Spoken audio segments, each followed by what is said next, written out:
Pemirsa, pemargin pembatasan kegiatan masyarakat PPKM Ring Pulau Jawi Miwah Bali sampun resmi ngelanturang galah ngantos tanggal kutus Februari warse kalih tali selikur.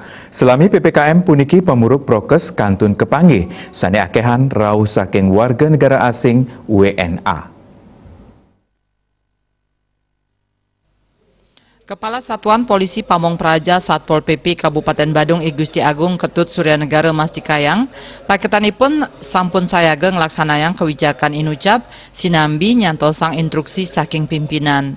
Anutin data selami PPKM ring Kabupaten Badung daweg tanggal 11 Januari kantos tanggal 21 Januari pamuruk prokes utamanipun sanenenten nganggen masker wenten 16 diri saking WNI miwah 136 diri WNA.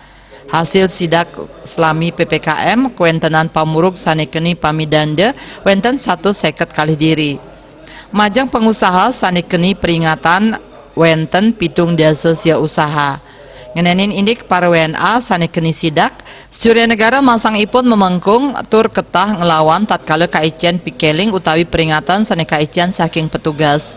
Wenten taler pamuruk sane nulak naur pamidanda nanging tatkala pacang laksanayang rapid test antigen ipun sayaga antuk naur pamidanda.